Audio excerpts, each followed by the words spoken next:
Welcome to Socially Unacceptable, from F***ups to Fame, the marketing podcast that celebrates the professional mishaps, mistakes and misjudgments while delivering valuable marketing and life lessons in the time it takes you to eat your lunch.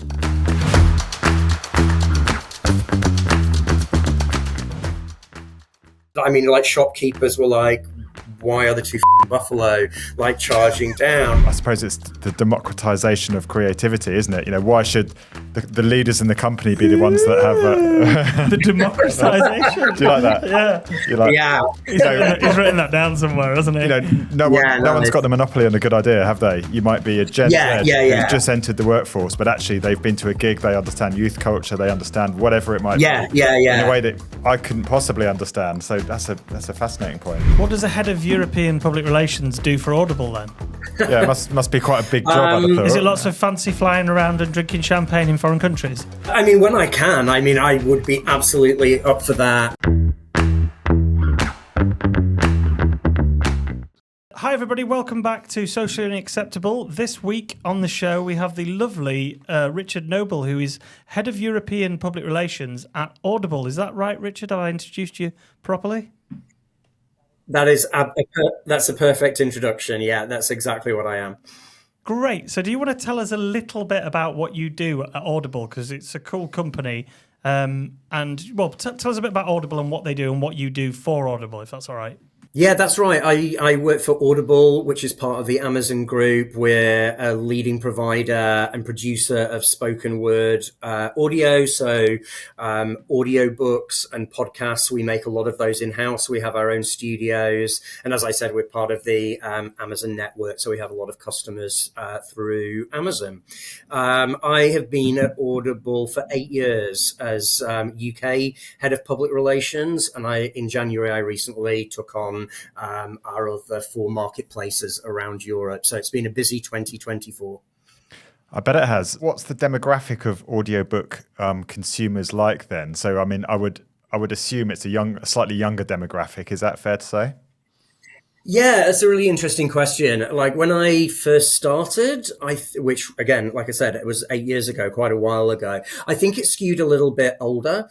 So I think there was a bit of a perception around audiobooks that they were sort of for older people and came on a lot of CDs, but obviously with digital devices penetration, with Amazon Alexa in a lot of people's homes, we've definitely seen the age group skewing younger. And as podcasts have become even more part of younger people's like day-to-day media diet, that has led a lot of people to audiobooks as well. So yeah, it's definitely getting younger, and certainly there's certain like young men tend to skew higher than the general population in listening to audiobooks. So yeah, when we're marketing and doing our PR, we target pretty wide. But yes, we've definitely found the age group sort of getting lower. Nielsen does research every year into that, and we see it getting younger. And sorry, go on. No, go on. I was going to say, is the rise in audiobooks cannibalizing traditional book sales? Research, I don't have anything to hand, but no, it seems to benefit it. I mean, certainly audio has been the fastest growing part of publishing for many years.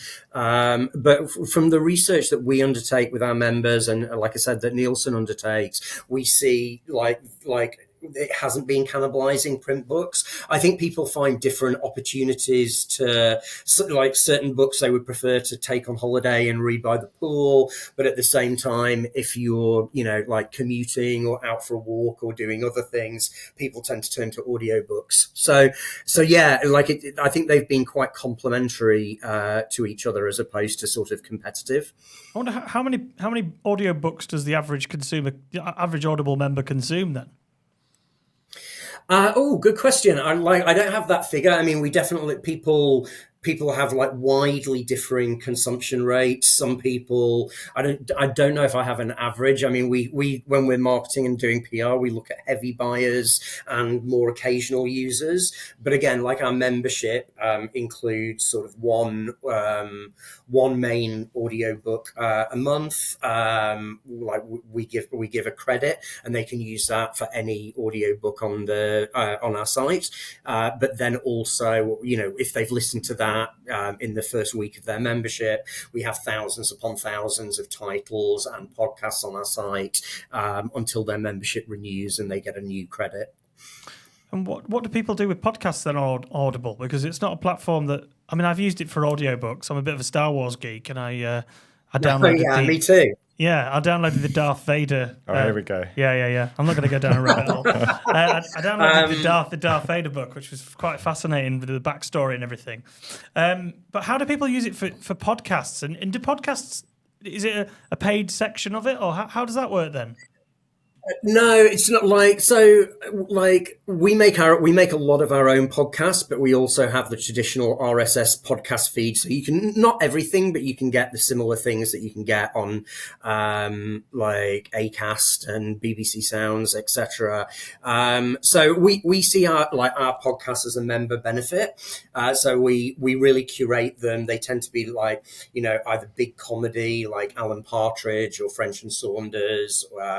We do a lot of documentaries, often with BBC Studios. We've done a couple of big investigative podcasts. So we they are exclusive to the Audible ecosystem. So yeah, it's the kind of once you're a listener and a member, you can access all of our podcasts for free. So but yeah, it's a curated experience. What does the head of European Public Relations do for Audible then? Yeah, it must be quite a big job. Is it lots of fancy flying around and drinking champagne in foreign countries?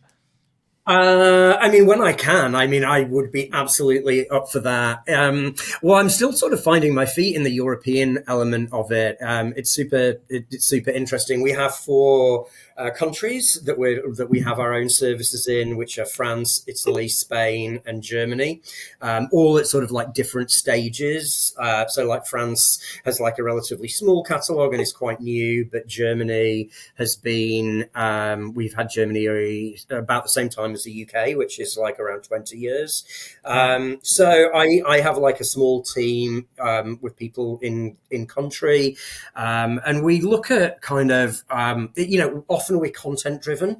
So we have studios in London and Germany and Paris, and so we make our own content. So a lot of it is around doing public relations work for our content. So we will try and hire the best talent that we can, whether it's in Germany or the UK, to narrate an audiobook or do a full cast recording. And that will come with press interview time in the same way. So we'll do little mini press junkets in the different marketplaces, but also talk about Audible as a brand and a service, the size of the German catalogue, what German audiobook listeners love compared to UK listeners. So yeah, so it's a range of things. So when you talk about your own content, is that narrating existing IP, or would you work? Would you actually produce an original book in the way that Netflix might, produce an original series, or is it a mixture of both? It's a mixture of both, but that's a really great question. So, sometimes we partner with IPs. So in Europe, so in Germany, France, for example, we partnered with Marvel and have been doing a Marvel series called Marvel Wastelanders. In the UK and the US, in English language, we did a new take on Buffy the Vampire Slayer last year with a lot of the original cast from the early aughts TV show. So those are sort of IP plays, but we'll develop original stories. But we have a commissioning team who are always looking for new and up and coming writers from different backgrounds. So we often fund programs to find, say, working class writers from the North. I'm involved in with an organization called New Writing North at the moment, and we're doing a program to find working class writers there, was founded by the actor Michael Sheen. So we're always on the lookout for new original stories. And our commissioning team will, they'll go to book fairs and they'll look for rights for things that they think would be really interesting in audio. Some things work brilliantly in audio. Some things are a bit different. So we're always on the lookout for new things, but we're always interested in partnering. We've done a lot of work with Ubisoft, the video game company. We did an original Assassin's Creed story in that world. Far Cry. So yeah, it's a real mix of both. I think that's one of the things that, from a PR perspective, has been so interesting, because I've worked with, teams at Marvel, teams at Ubisoft, along with writers who've never been published before, and this is their sort of first work. So you have to spend a lot of time, making sure they're really comfortable about how you're marketing or PRing something. And then you're also working with some big celebrities and big, amazing actors who often you see coming to and from our office where we've got studios. I mean, it's a PR dream, isn't it? I mean, one of the questions when we're kind of preparing for the episode was, do you focus on the platform or the authors? And I was thinking it's existing authors, so naturally you'd be in competition against, or not competition, you'd have to work with the publishers. But the fact that you've got this huge production arm where you're producing and collaborating and creating all this new content, the challenge must become, where do you focus your time and effort? Because there's so much amazing IP coming out from thousands of books. Yeah, that is the challenge. Yeah, I think we're in the UK, we have over 750,000 titles in the UK catalogue, for instance, and we do launch a lot. Certainly, if it's something that's sort of not produced by Audible but is retailed on Audible, we'd be very up for working with one of our publishing colleagues to help promote it if we thought it had a really, really interesting story.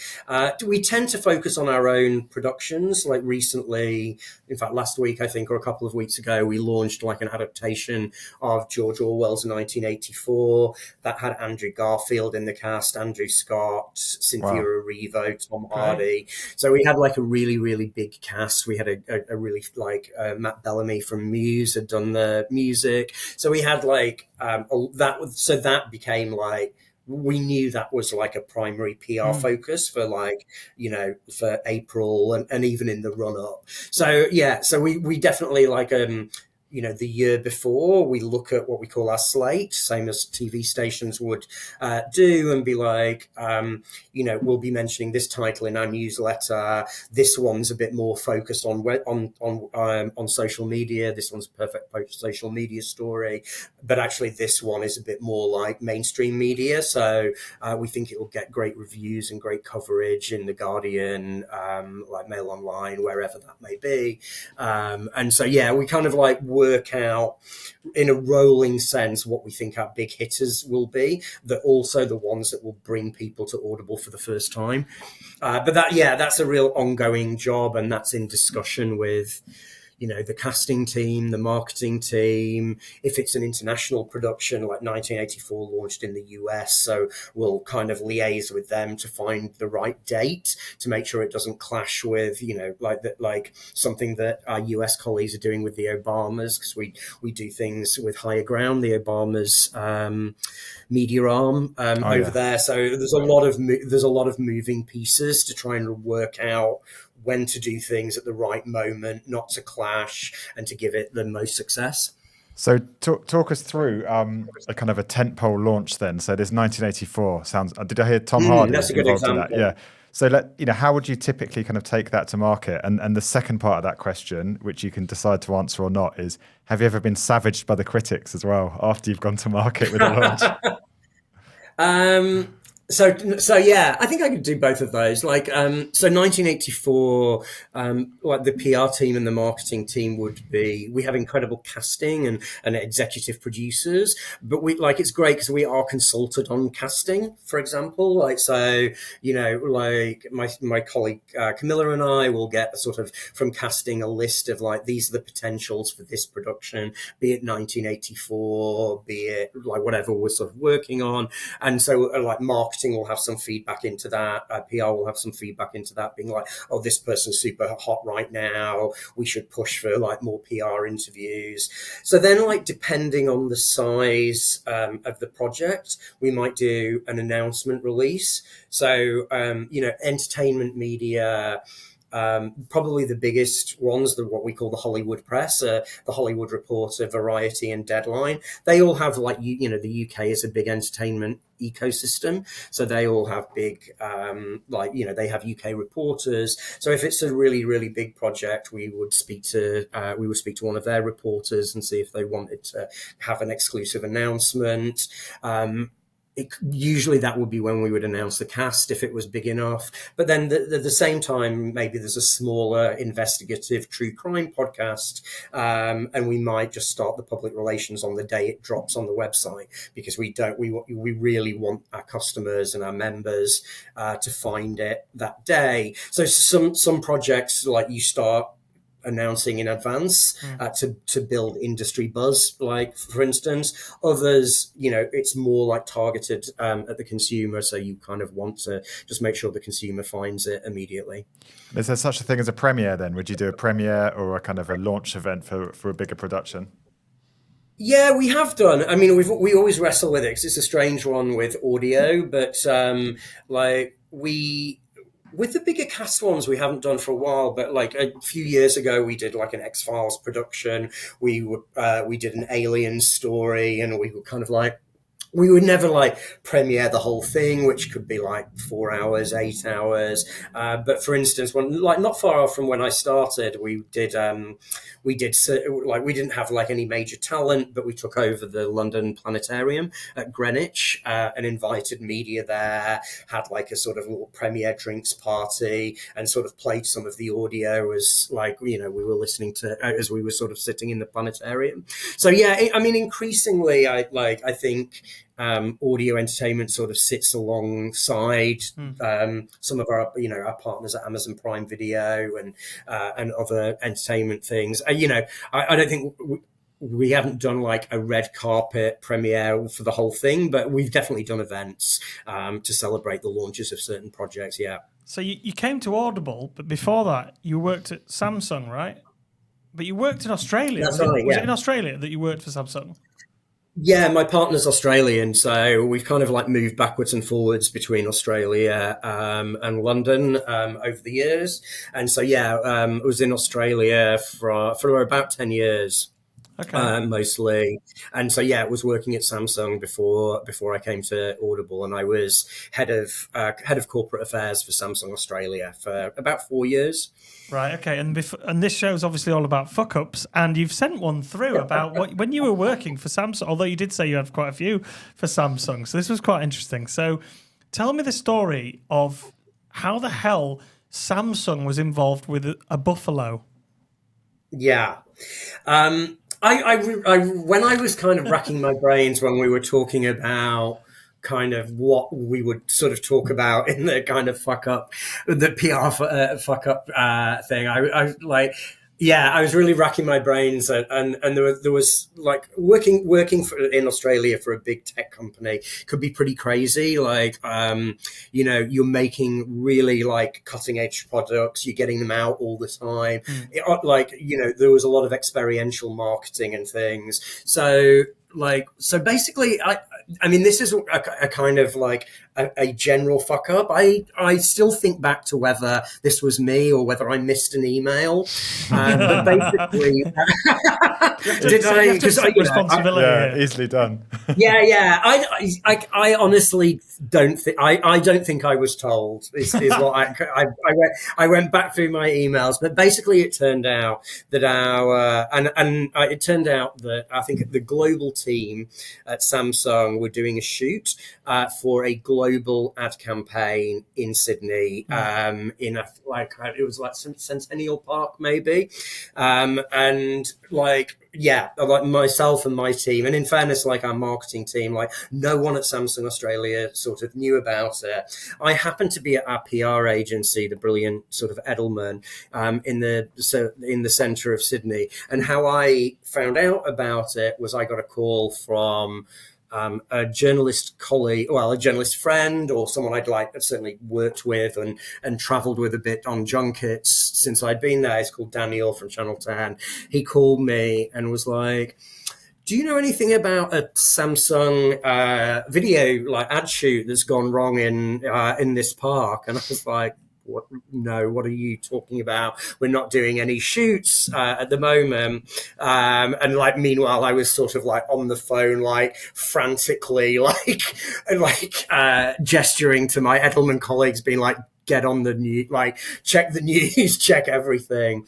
And he was like, well, because basically there was an animal handler, there were 2 buffaloes in the park. Still to this day, I have no idea what the creative was. And I want to know what the link is with water buffaloes. Yeah, I know.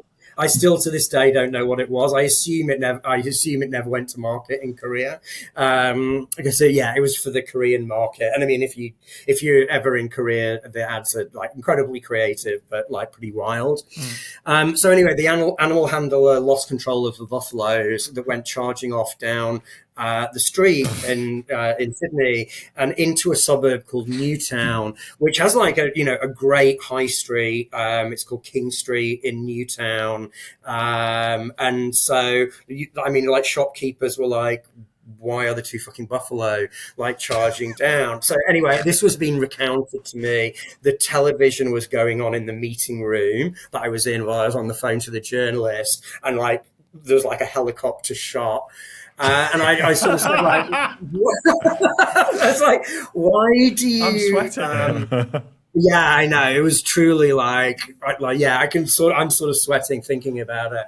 And I was like, why do you, I don't know anything about this. And I genuinely didn't. I was like, I don't know anything about this. I don't think this is Samsung. What has even made you call me? And he was like, well, I kind of we saw a group of, Asian, a lot of the crew who were sort of Asian, and they were last seen fleeing the park in a golf buggy.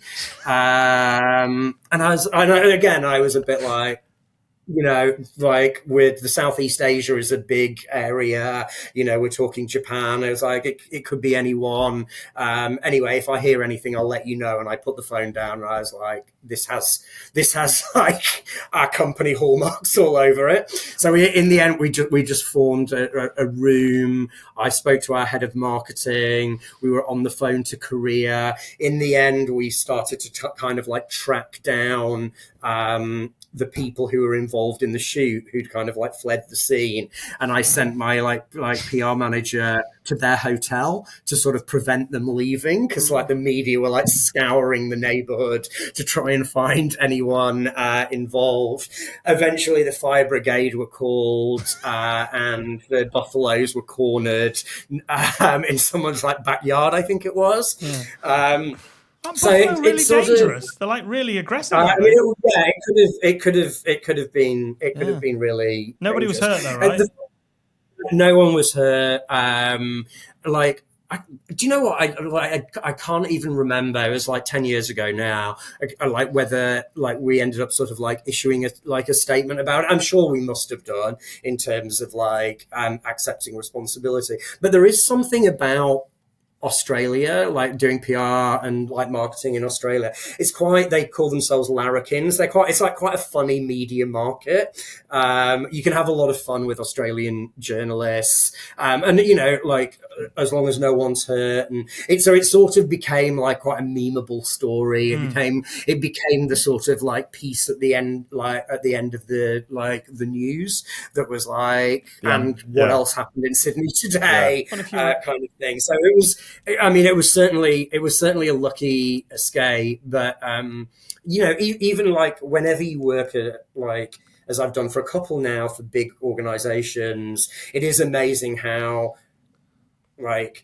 teams don't talk to each other. I guess I was trying to, when I was thinking about what to talk about, I'm not quite sure what the learning is, because there's sometimes in big organizations, a lot of the times the left arm doesn't know what the right arm is doing. It can be a bit siloed just from the sheer size. But certainly my personal learning that I've taken on is if I'm doing anything in France, the local team in France have to know about it. Like don't ever do anything in a town, or if you have like a sales team and that could work in even a UK business. If you've got like a sales team based in Leicester, like make sure they know if you're in Leicester. Like it really is like over-inform. Don't just sort of assume, because that was an example of like, they were Korean speakers that like there was no connection. So my team managed to pick it up and handle it and sort of deal with the media. But we were starting from such a position of like, is this us? Could we have done this? Could this have happened? I love the way that it's the animal handler. The animal handler lost control. It's like, you've got one job. Literally, you've got one job. You have. Hold on to the wild buffalo. Yeah, exactly. I mean, but as you say, what on earth was that mobile phone ad gonna? What was the mobile phone ad featuring buffaloes? It's like, probably on YouTube somewhere. We've got to find that, Zach. You've got to find that for the video. You've got to cut it in. Like a water buffalo goes crazy through Sydney. And what the hell was the link to the product? We've worked with I'm trying to think the animals we've worked with. We've done wolves, haven't we? Wolves around Central Leeds. We worked with black sheep for black sheep. Yeah, we had a black sheep called Batman. So the black sheep we used he's been in Mission Impossible and Peaky Blinders, and he had an agent. Wow. And he's a total pro, actually. Yeah, it was called Batman. A real pro. And we've done a camel. Does he come with a rider of like certain kinds of like grass that he wants to? You're not allowed to look him in the eye. That was some of the criteria. Yeah, exactly. You can't direct him. Always like photograph him on the left side. Yeah, exactly. But he didn't escape. You see, Richard, you're working with Tom Hardy. We're working with Batman the sheep. That's the level we're at here. Yeah. Oh, we found it on video. Oh my God, we've got the actual clip.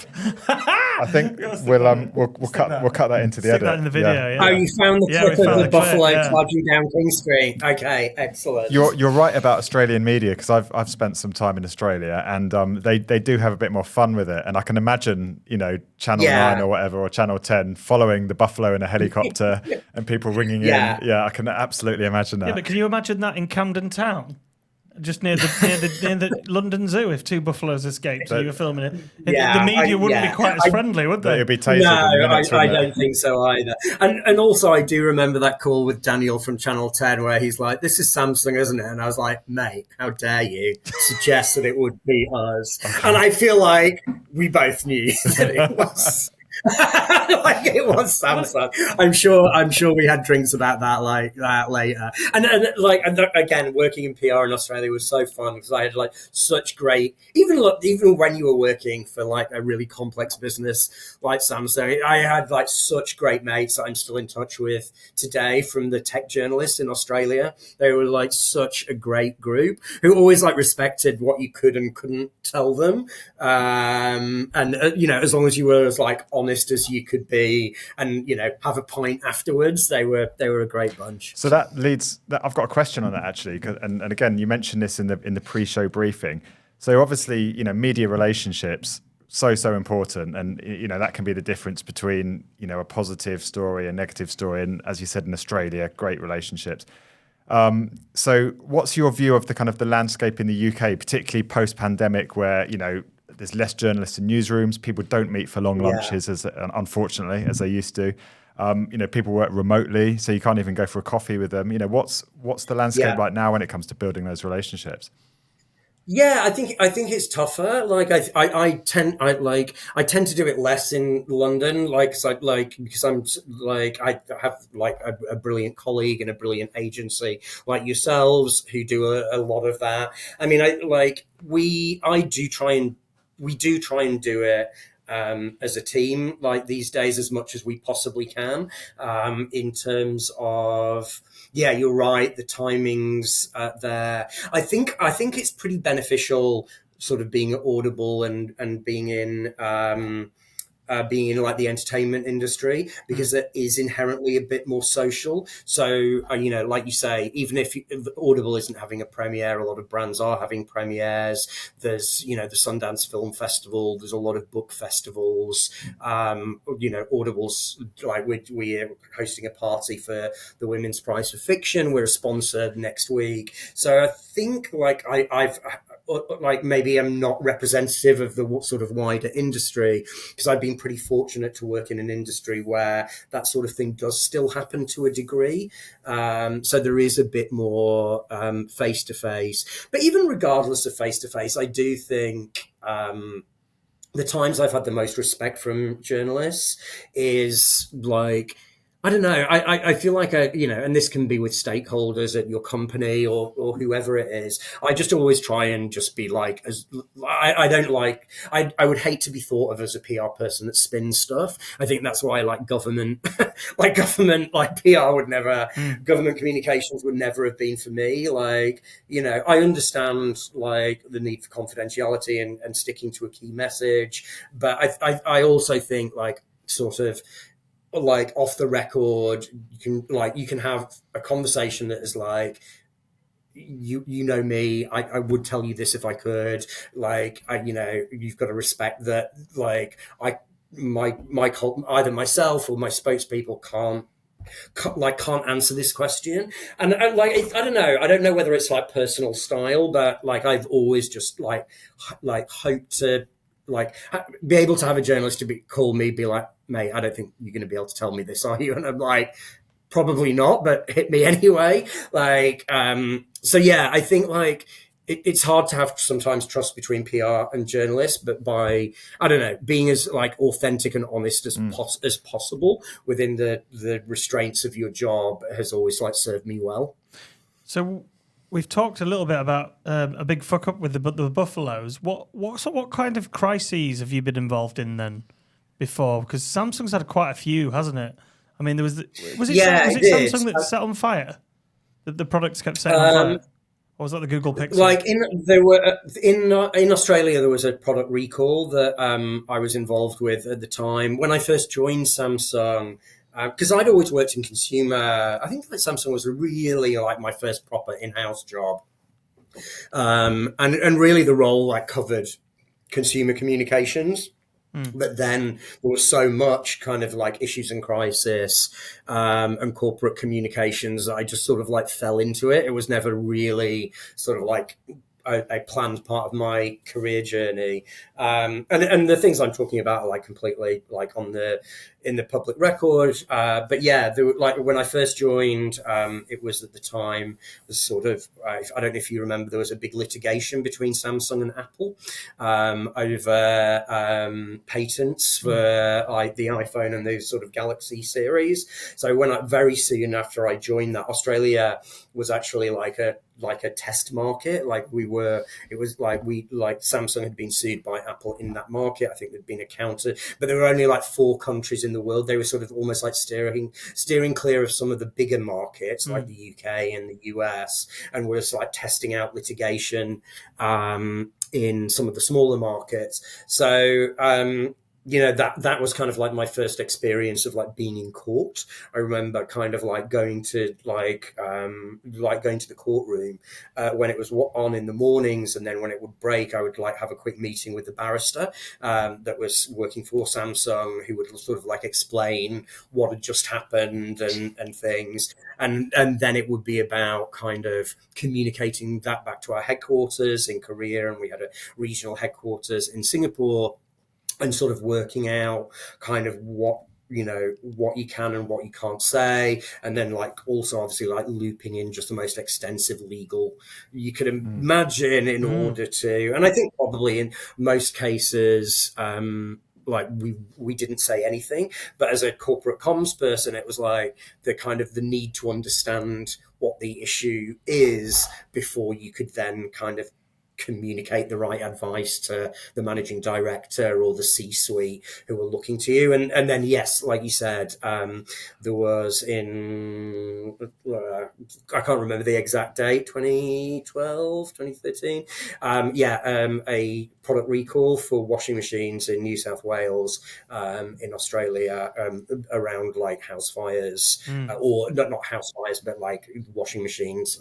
Now that was a New South Wales government recall, and so there was a big piece of like managing the comms for that, working with the regulators, and again, like it was, working in hand with the legal team. So that was a very very serious situation. And again, like just in those cases, even though you're like, there will be different parts of a company that might be like, why do we need to put this information out? Why do we and again, I think sometimes there is a role of a crisis comms person to protect a company from themselves, as well, to be like, it's not always about the legal, sometimes there can be a design. I don't think Samsung was particularly like this, though you have discussions, which is like, should we do the legal legally we're required to do X.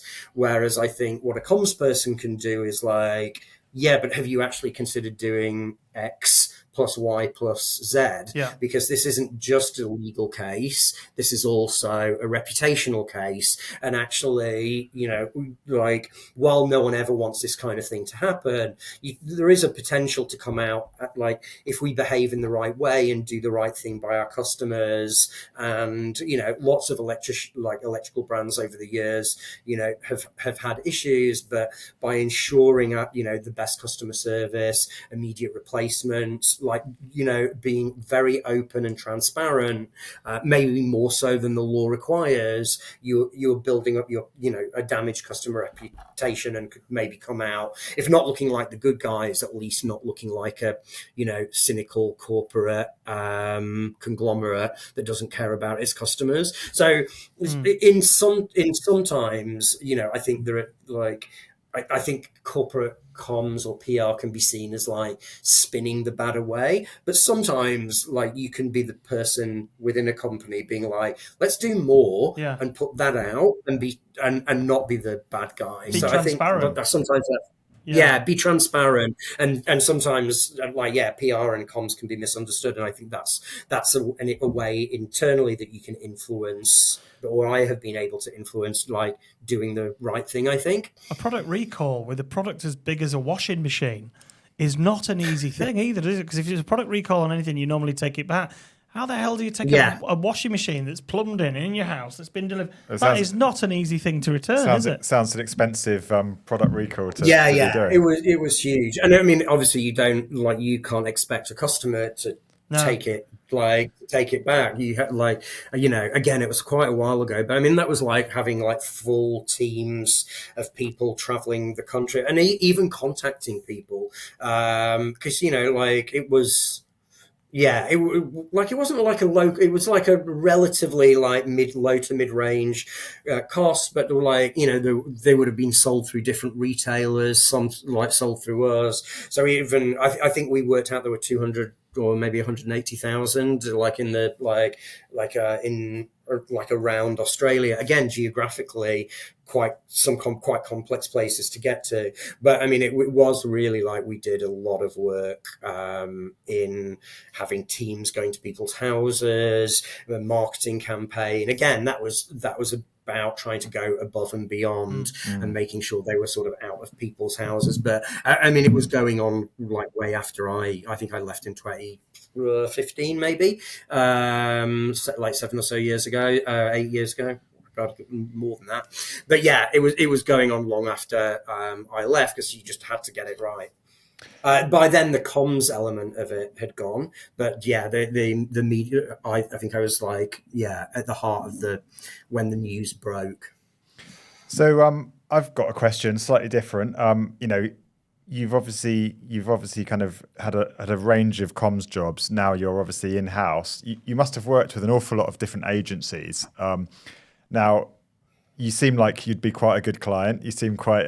Is this where you're pitching for business? Well, yeah, that's later. What's your what the way you see it? What's your kind of what's your view on what makes the most kind of productive client-agency relationship then? Because it's so important for that to be a great relationship, isn't it? And it has to get off on the right foot. Yeah, I mean, it's like it's been my favorite thing about working in-house. I've been like so fortunate to work with like brilliant agencies, both at Samsung and at Audible, and now at Audible. Like I've been introduced to agencies in France and Italy and Spain and Germany, which has been like a really, really fantastic experience. So, I mean, the way I approach it as a client is like, I can't remember what the brand is. It's just like, I don't think that, I mean, I try and come up at things with like, just don't be a dick. We all fuck up. An agency fucks up. I fuck up. We've made a podcast out of it. What are you giving it? Yeah, I mean, I've done like a product recall. I had a buffalo charging down King Street. I've said the wrong thing to a client when I was agency side, or I kind of remember sending a cross email and not thinking about it. Now I always have a delay on my emails, so I can pull back from the brink. For me, it's just like, I mean, what I want is like a real extension of my team. At Audible, we're like a relatively small team in-house, so we like really rely on our agencies. Small team. How big's a small team? So I have there's like 4 of us around Europe, I think, like in the PR team, and then I'll have some corporate comms colleagues as well. But yeah, so the agencies are really, really important. And again, I think the best clients, and hopefully like I am a good client, I look for advice. I also look for pushback. I like having a real laugh with my agencies. I want to work with people that sort of share my values and share a vibe. So my colleague Camilla and I, who I work with in London, she came from I hired her into Audible from the agency. She was a brilliant account director at the agency, and that wasn't a weird. I spoke to the agency about it. That they're still our agency, but that is, and I think I've done that a couple of times over the years. So it's that kind of. I don't really mind whether you're working at this desk next to me at Audible or you're at like one of our agencies. It's like you have to be able to stop me making a mistake, or and I think if something goes wrong at the agency, you can have that conversation. You just don't have to be a dick about it. So I that's kind of what I really, really value, a sort of like open and consultation, having someone at the agency I can call and be like, I don't know about this. I've been told to do this. I don't know. Say our regional leader or someone senior wants to do X and they want to put out a press release about it. I'm pretty experienced, so I'm okay saying no. But sometimes it really helps me to go to my agency and to speak to someone there who I really trust and just be like, can you just validate this for me? And can I just get your advice? I think this is a terrible idea, but I could be wrong. And sometimes, and I really appreciate being disagreed with. That's what I love most about agency relationships. And again, having a face-to-face, going for a beer, like through COVID, my UK agency, I had socials and kept as well as we did like a gin tasting session when we were all sort of locked down, and I don't know, if not see them as friends, they're definitely people I really enjoy hanging out with, and I think that's only made our professional relationship better. So I like it. Don't be a dick. Extension of your team and true collaboration. I like it. Yeah. I like the fact you're encouraging constructive criticism as well. Because having ideas broken down and rebuilt back up again sometimes is some of the best things to do. Yeah, and you're so right about that collaboration. And it sounds like a cliche, and we often speak to our clients in this way: extension of your team. But when that genuinely works, it really is an extension of your team, isn't it? And you've got their back, they've got your back. You seamlessly work together. You might work from each other's offices at times. I think that's a really, really effective way to work together. Yeah, me too. Like one of the agencies around Europe, we gave them a really difficult brief recently.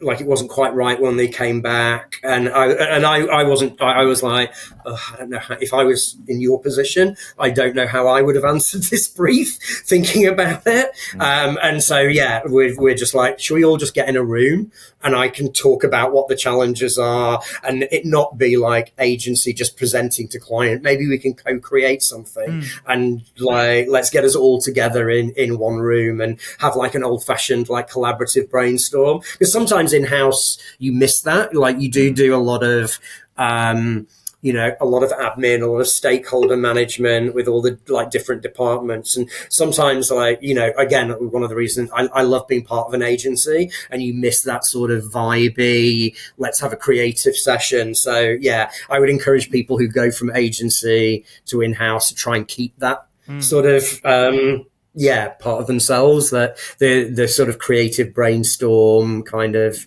approach. Do you remember when you weren't allowed to say brainstorm? It's allowed again now, isn't it? Is it? I don't know, because it became thought shower, didn't it? But it didn't really catch on. I don't know. I'm never going to be involved in a thought shower. No, I'm not. I don't like the sound of that one bit. Will's often asking me to get involved in a thought shower, right? Will? Yeah, that's something else altogether. Okay. So if Richard could meet 20 years ago, Richard, what advice would you give him to get into marketing or comms today in 2024? What's the big hot tip you'd give to somebody that's thinking about getting into marketing and PR? That's a really good question. I mean, I don't know about you two. I sort of didn't do a journalism or a public relations degree. I went to work for a company in a different role that had a PR team, that I was like, what they seem to do seems interesting. So I kind of organically found it. So it's tough for me to give advice. I guess one thing I think that I really, and again, going back to enjoying working with agencies and colleagues at agencies, is be really culturally connected. I think this is particularly true for Audible because we're sort of part of the entertainment industry. But this is a bit more advice for people my age, is never to underestimate Gen Z and how great young people are having creative ideas, for being connected, for being more connected socially than I am or some of my colleagues are. So I think if it was someone looking to get into the profession, something I definitely kind of look for in an interview candidate is someone who knows more than me about their own demographic, or has that creativity, who is really open to the world. I mean, I remember when I first moved to London and was working in comms, I read everything. I mean, this was real print magazine days, but I was conscious that I'd been at university in Leicester, not doing anything related to media or entertainment. And I remember being shit, I need to go to the theatre. I need to be going to gigs. I need to be I really, really went through a bit of I need to immerse myself in culture in order to be able to have the ideas that you need to have in PR. Such a good point. I love that. It's so true, isn't it? And the second point to break out from that is the idea that no one's got, I suppose it's the democratization of creativity, isn't it? Why should the leaders in the company be the ones that have the democratization? Do you like that? Yeah. He's written that down somewhere, hasn't he? No one's got the monopoly on a good idea, have they? You might be a Gen Z who's just entered the workforce, but actually they've been to a gig, they understand youth culture, they understand whatever it might be. In a way that I couldn't possibly understand. So that's a fascinating point. Yeah. Like so that to me is their greatest skill, and it's for us to make sure like that's like added to the mix when it comes to, and that's whether you're in-house or agency. Audible's a pretty young company and has a lot of like, you know, producers and like a lot of really, really cool people that I have learned like a lot from. It's one of the reasons I think I've stayed as long as I have, because I've been like kind of like checked in certain way, or I've had a creative idea. I was like, wouldn't this be cool? And like my colleague would be like, all right, Grandpa, no, that's not that great. Sounds like me. That sounds familiar. It's like whenever we get an idea. I've got a Gen Z tester all the time, even our producer. Richard, thanks for coming on the show. You've been on the show now. We've asked you, you've felt the format. If you were us, who would be the one person that you would interview next on the show and why? Oh, interesting. Mr. Andy Ireland. No. Miss Andy Ireland. I don't know. You look, like, do you ever sort of speak to like anyone from like your like other agencies, or like an agency from a different region, or like we do, yeah, I'm not sure who it would be, but like someone we tend to speak to a lot of people in house because they've got stories to tell, but we have had agency people on as well. And our audience, you know, people listening are mainly marketers and comms people. So we're trying to make it sure that the guest adds the most value, you know, to marketing people, basically. Or a journalist, like. Oh yeah, that'd be a good show. That would be a good show. Yeah. I'm not sure who it would be. I'll have a think, but like if there's a sort of an interesting journalist. Not a bad shout, that. Thank you. Richard, if people want to connect with you after listening to the show, what's the best place for them to track you down? Richard J. Noble on LinkedIn, I think, is probably the best. I'm still experimenting with Threads. I'm not there yet, so I'm not sharing. I'm not sharing my Threads account, but yeah, LinkedIn. Find me on LinkedIn. Yeah. So thanks for coming on the show, Richard. Thanks for joining us and sharing your expertise, and particularly your Buffalo story. I love that.